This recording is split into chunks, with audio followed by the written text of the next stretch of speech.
The Adepta Sororitas DLC is here and they're ready to shake things up in Battlesector. Previously seen as enemies in Planetary Supremacy mode and during some parts of the campaign, the Sisters of Battle are part of the Imperium State Church and their main mission is to eliminate heresy in all its forms.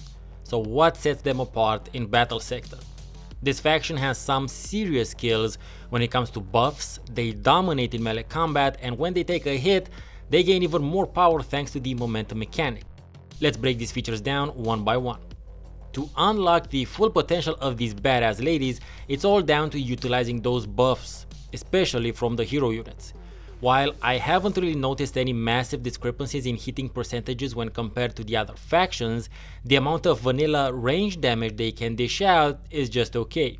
But add in some individual and group buffs from a Sister Supreme or Canoness for instance, and you'll see a significant increase in damage output.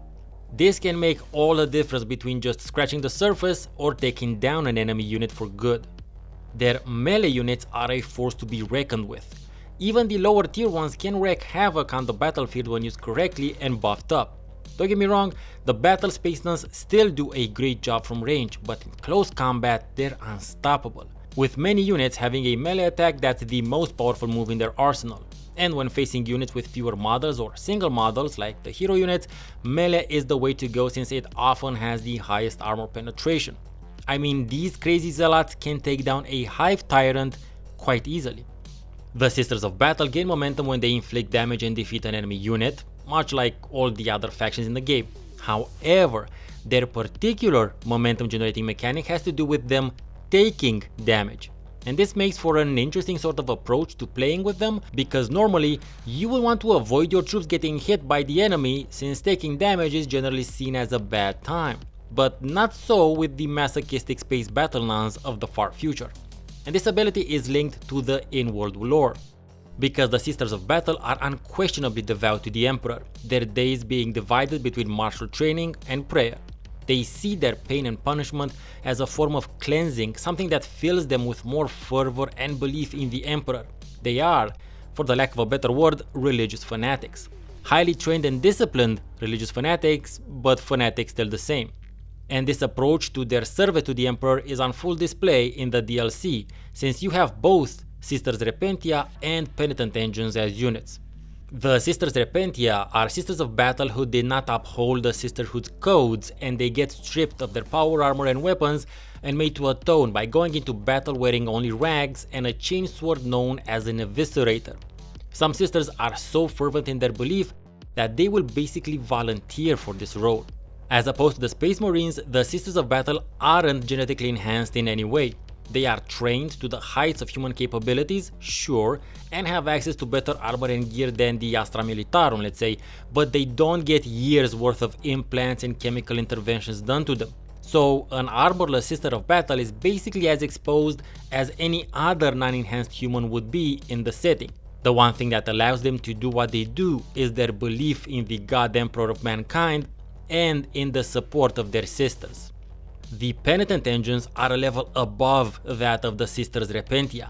For those whose transgressions are beyond even the penalty of execution, they get encased in what can only be described as a torture mech, where they get fed images and chemicals straight into their nervous systems, which make them feel pain and guilt for their past actions and make them charge at their closest enemy with no care as to their well-being, since they know that only the death of the enemy or their own will bring forgiveness. In the game, the Penitent Engines are horrendous to hear. But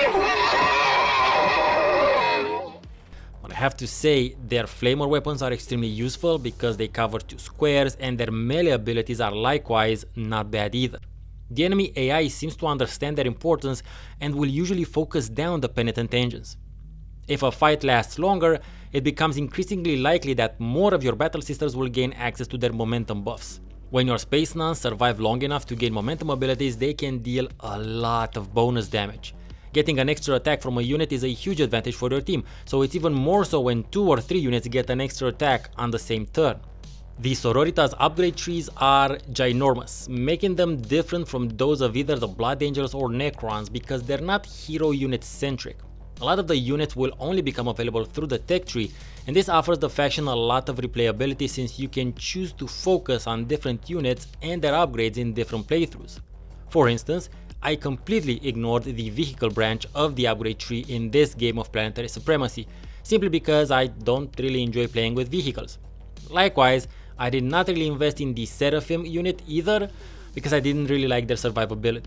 The upgrade trees obviously feature all of the other potential abilities and weapon upgrades your units can gain access to, and what you'll notice is there are several ability buffs that you can acquire for your units, both self buffs as well as ally buffs. Even the command point abilities are also buffs, so like I mentioned earlier, the Adepta Sororitas need them to function at their optimum, so you likewise need to pay attention and use them when they matter most. One other interesting characteristic is they seem, to me at least, to be a bit more mobile than both the Necrons and the Blood Angels, but that might only be an impression I got. Suffice to say, if you can move, it's a good idea to move your units behind as much cover as possible, seeing as how they are overall squishier than either of those other two factions. Unfortunately, this DLC didn't come with a campaign either. I'm a bit bummed about that, but I still hope that maybe in the future we'll get campaign expansions that make use of all the DLC factions. The Planetary Supremacy mode seems to have gotten some additions from the last time I played. It just feels a bit more balanced, and attacking a faction HQ is treated differently, requiring you to control 4 spots on the map in order to win. Even after destroying the entire defending army, you still need to control the spots in order to win. Besides the Adepta Sororitas DLC, the game also received another free update in the meanwhile, which added the Demonic Incursion mode. So now, besides Skirmish and Planetary Supremacy, there's yet another game mode for you to enjoy solo while playing Battlesector. Demonic Incursion is an endless game mode where you have to survive up to 8 waves of Core Knight demons with the same army, benefiting only from the most minimal of reinforcement between waves if you need them, and occasional battlefield health ups during the waves. There are several characteristics we can infer for the demon faction as a result of playing against them in this mode, as well as from their lore source. Khorne is the chaos god of war, fury, hatred, and bloodlust. As such, he despises the use of magic and instead relies exclusively on sheer raw physical strength.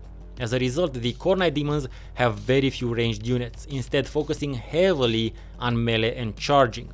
Several of their units have abilities that make them insuppressible during a charge attack, and this means the best way of fighting them is to set up a lot of your units in Overwatch and hope they whittle down the charging enemies a fair bit before they smash into your lines.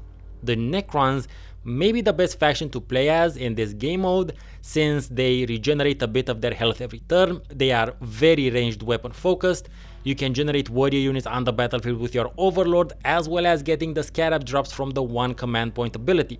The Necrons still feel OP, to be honest. I'm going to speculate the next faction DLC is most likely going to be the Core Knight Demons, seeing as how they've already made the models, animations, and everything else related to them, much like how the Adepta Sororitas were already in the game before this DLC, at least in part. I'm not very excited about the demons, but I imagine and hope the devs did some research before deciding on which factions to add to the game and when. To be honest, neither Necrons, Adepta Sororitas, nor demons are in my top 3, but they obviously didn't ask me, and to tell you the truth, I have enjoyed playing with both the Necrons and the Adepta Sororitas. But you know, I could be wrong. Regardless of what the next DLC is, I'll definitely cover it, so make sure to subscribe for that. All of this being said, balance patches happen all the time, and as such, some of the things I mentioned, some of the details, might not be as valid when you're watching this than when I actually made the video. Keep that in mind. If you want some more videos about Battlesector or other Warhammer 40k titles, click the link on the screen. I've been Steven Nonsense, thank you very much for watching, I have a Patreon, and I'll see you in my next video, Emperor willing.